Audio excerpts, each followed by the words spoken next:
You finally did it. After months of discipline, skipping dinners out, saying no to that weekend trip, putting off buying new clothes, you check your savings account and see $18,500. You feel good. You're making progress. But then your car needs $1,200 in repairs. Your laptop dies and you need to replace it. $800. A close friend is getting married out of state. Flights and hotel. Another $650. 3 months later, you look at your savings account again. $14,200. You're back down. You feel defeated. You think, what's the point? I save and save and save, and then life happens and I'm right back where I started. So you stop being as strict with yourself.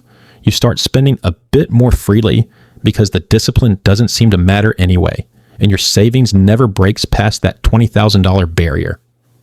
Here's the brutal truth. There's a specific reason most people never get past $20,000 in savings, and it has nothing to do with income or willpower. It's a structural problem with how you're approaching savings, and until you fix it, you'll stay stuck in this cycle forever. By the end of this video, I'm going to show you exactly why this happens, and the simple system that breaks through this barrier, so you can finally build the kind of savings that actually changes your life. My name is Max, and I want to help you learn how to make your money work more for you in your life. Today, I'm exposing the invisible ceiling that keeps most people trapped below $20,000 in savings and revealing the exact structural shift you need to make to break through it and start building real wealth. So let's get started. And please make sure to hit the subscribe button and give this video a thumbs up if you like it. Here's the thing. The $20,000 barrier isn't something I made up. It shows up consistently in financial data as a critical sticking point. According to the Federal Reserve's Survey of Consumer Finances, the median savings account balance for American households is approximately $5,300. But when you look at the distribution, there's a massive clustering between $10,000 and $25,000 where people get stuck. They break through $10,000, they push toward $20,000, and then they plateau for years, sometimes forever. Why? Because $20,000 is right at the threshold where your savings become large enough to be a tempting target for necessary expenses, but not large enough to withstand multiple hits without catastrophic setbacks. Let me explain what I mean. When you have $3,000 saved and your car needs $1,200 in repairs, you pay it and you're down to $1,800. It hurts. But the percentage hit, 40%, doesn't feel devastating because you're still in starter emergency fund mode mentally. But when you have $18,000 saved and the same $1,200 repair comes up, you're only down 6.7%. Rationally, that's much better. But psychologically, seeing that 5-figure number drop to 4 figures, or seeing $22,000 drop to $15,000 after a series of expenses, is crushing. You worked so hard to get there, and it feels like you're sliding backward. This is where it gets really interesting. The $20,000 range is where people start experiencing what behavioral economists call loss aversion amplification. You've built something meaningful, so losing even a portion of it triggers stronger negative emotions than the positive emotions you felt building it in the first place. This emotional response often leads to one of two destructive behaviors. Behavior 1. You stop saving aggressively because it feels pointless when big expenses keep draining your account. Behavior 2. You become overly protective of your savings and avoid spending even on legitimate necessities, which creates stress and eventually leads to emotional spending binges. Both behaviors keep you stuck. Okay, so why does this happen structurally? Because most people are using one savings account for multiple incompatible purposes. Let me show you what the typical person's savings setup looks like.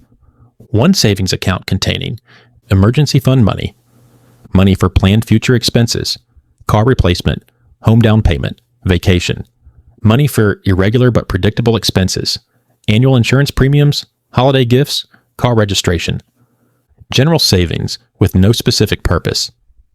This is a disaster waiting to happen. Here's why.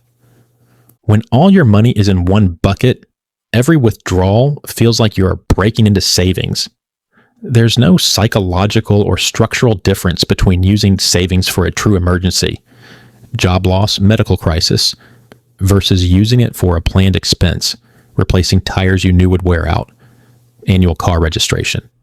Additionally, because the account serves multiple purposes, you never actually know how much you really have for emergencies. If you have $22,000 in savings, but you're planning to use $8,000 as a house down payment next year, and $3,000 is earmarked for a vacation, your real emergency fund is only $11,000. But your brain sees $22,000 and feels secure.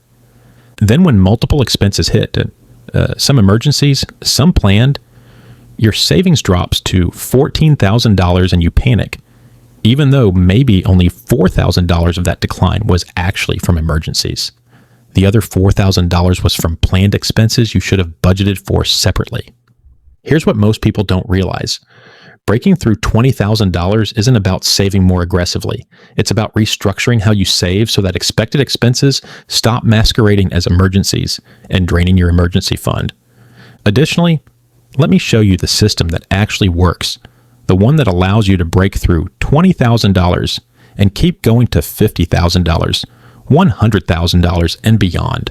Instead of one savings account, you need a minimum of 3 separate accounts, each with a specific purpose. Bucket 1, Emergency Fund, untouchable except for true emergencies. This account has one job: protect you from genuine, unexpected emergencies like job loss, major medical expenses, urgent home repairs, or car accidents. True emergencies are things you could not have predicted or planned for. This does not include car maintenance. You know cars need maintenance. Annual insurance payments. You know these are coming.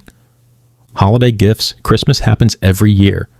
Replacing worn-out items, tires, appliances, etc. Your target for this account is 3 to 6 months of essential expenses. If your essential monthly expenses are $3,500, your target is $10,500 to $21,000. This account should be at a different bank from your checking account to create friction that prevents impulsive withdrawals. Bucket 2, Sinking Funds, for irregular but predictable expenses. This account holds money for expenses you know are coming but don't happen monthly. Car maintenance and repairs. Budget $100 to $150 per month. Annual insurance premiums. Car registration, holiday gifts, home maintenance, if you own. Replacement of items that wear out. Tires, appliances, electronics. You calculate the annual cost of these items, divide by 12, and automatically transfer that amount monthly. For example, car maintenance, $1,500 per year equals $125 per month. Car insurance, $1,200 per year equals $100 per month. Gifts, $800 per year equals $67 per month. Home maintenance, $2,400 per year equals $200 per month. Total, $492 per month goes to sinking funds. When car registration is due, you pay from this account. When you need new tires, you pay from this account. Your emergency fund is never touched. Bucket 3, Goal-based savings, for future purchases and goals. This account is for money you're saving towards specific goals. House down payment, car replacement, saving to buy your next car with cash, major vacation, starting a business, any large purchase you're planning. You set specific targets and timelines. Save $30,000 for a house down payment by December 2027, or save $15,000 to replace my car in 3 years. Seriously, separating these 3 buckets changes everything. Let me show you why with a real example. Old system, 1 account. Total savings, $22,000. Car needs $1,800 in repairs to down to $20,200. Annual car insurance due, $1,100 to $19,100. Replace worn tires, $650 to down to $18,450. Holiday gifts, $600 to $17,850. You feel like you're hemorrhaging money. You went from $22,000 to $17,850 in a few months. Psychologically devastating. New system. 3 buckets. Emergency fund, $15,000. Sinking funds, $4,500. Goal savings, $2,500, and total, $22,000. Same starting point. Same expenses occur. Car repair, $1,800. Comes from sinking funds to $2,700 remaining in sinking funds, replenished over next few months. Insurance, $1,100.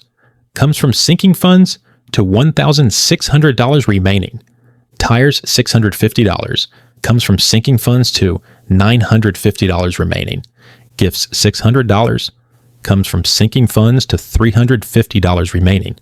Emergency fund, still $15,000 untouched. Goal savings, still $2,500 untouched. Your actual emergency protection didn't decrease at all. The sinking fund depleted temporarily, but you knew these expenses were coming and budgeted for them. Psychologically, you're fine. Structurally, you're protected. Okay, so how do you actually implement this system and use it to break through $20,000? Phase 1. Get to your starter emergency fund, $1,000 to $2,000. Before you do anything else, get a small emergency fund in place. This prevents you from going into debt when small emergencies happen while you're building the bigger system. Phase 2. Simultaneously build sinking funds and emergency fund. Here's where most advice fails. People are told to build a full 6-month emergency fund before anything else. But if you're doing that while irregular expenses keep hitting, you feel like you're failing. Instead, split your savings efforts, 60% to emergency fund, 40% to sinking funds. If you're saving $600 per month total, $360 goes to emergency fund and $240 goes to sinking funds. This way, when your car insurance is due or you need new tires, you're paying from sinking funds, not raiding your emergency fund and feeling like you're going backward. Phase 3. Reach the $20,000 milestone across all buckets. Your goal is $20,000 total across all savings accounts. Emergency fund, $12,000 to $15,000. Sinking funds, $3,000 to $5,000. Goal savings, $2,000 to $5,000. At this point, you've broken through the barrier because your emergency fund is fully protected and irregular expenses no longer derail your progress. Phase 4. Push to $50,000 plus. Once you hit $20,000 total and your emergency fund is fully funded, 3 to 6 months expenses, you can redirect future savings, maintain sinking funds with regular contributions, maintain emergency fund, only top it up if you use it. Pour everything else into goal savings and investments. Now, you're building real wealth because your foundation is solid. Additionally, the multiple bucket system works because it aligns with how your brain actually processes money. Research in behavioral economics shows that people engage in mental accounting. We treat money differently based on its source or designated purpose. Money in a vacation fund feels different than money in an emergency fund, even though they're both just dollars. The multiple bucket system leverages this by giving each dollar a specific job. When you spend from your sinking fund on car maintenance, your brain doesn't register it as breaking into savings because that money was always designated for car expenses.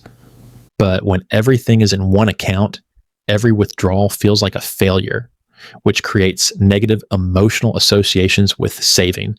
Eventually, you give up because it feels pointless. The bucket system removes that emotional burden and makes saving feel sustainable instead of futile. All right, let's make this concrete with an action plan you can start this week. Action step 1, open 3 separate savings accounts. Most banks allow multiple savings accounts. Open 2 additional accounts beyond your current one. Name them clearly. Emergency fund, do not touch. Sinking funds, planned expenses. Goals, your specific goal. Action step 2, calculate your targets. Emergency fund target, 3 to 6 months of essential expenses. Sinking fund target, annual irregular expenses divided by 12. Goal savings target, whatever your specific goal requires. Action step 3, allocate your current savings. Take your current savings and split it among the 3 buckets based on priority. At least $2,000 to emergency fund, at least $1,000 to sinking funds. Rest to goals. Action step 4, set up automatic monthly contributions. Calculate how much you can save monthly and split it. 60% to emergency fund until it hits target, 25% to sinking funds, 15% to goals. Once emergency fund hits target, redirect that 60% to goals and investments. Action step 5, track each bucket separately. Every month, check the balance in each bucket. Watch your emergency fund grow untouched. See your sinking fund deplete and replenish naturally. Celebrate when goal savings hits milestones. Now you're probably wondering, what if I don't have enough income to fund all 3 buckets? Then start with 2, emergency fund and sinking funds. Skip goal savings until you have breathing room. The critical insight is separating emergency money from irregular expense money, so you stop feeling like you're failing every time you pay for car maintenance. Look, here's what I need you to understand. If you've been stuck below $20,000 in savings for years, it's not because you're bad with money or lack discipline. It's because you've been using a system that's structurally designed to fail. When you lump everything into one account, and every expense feels like raiding your savings, of course you get discouraged. Of course you eventually give up. The system is working against you. But when you separate your money into purpose-driven buckets, emergency fund, sinking funds, goal savings, everything changes. Expected expenses stop feeling like emergencies. Your emergency fund grows untouched. You make progress that sticks. Breaking through $20,000 isn't about saving more aggressively. It's about saving smarter with a structure that actually works. If this video showed you why you've been stuck and gave you the system to break through, here's what I want you to do. First, open those 3 savings accounts this week. Don't wait. Waiting turns into never doing it. Second, calculate your numbers. Emergency fund target, monthly sinking fund contributions, goal savings target. Write them down. Third, allocate your current savings among the 3 buckets and set up automatic transfers. Fourth, commit to this system for 6 months. Track your progress. You'll see your total savings grow past $20,000, $30,000, and beyond because you've removed the structural problems that kept you stuck. And finally, share this video with someone you know who's stuck in the same cycle. Saving, then getting hit with expenses, then feeling defeated and giving up. This system might be exactly what they need. If you want the complete blueprint for building wealth from zero to financial freedom, subscribe to this channel. Every week, I'm breaking down the systems that actually work. The $20,000 barrier is real, but it's breakable. You just needed the right system. Thanks for watching. Now go open those accounts.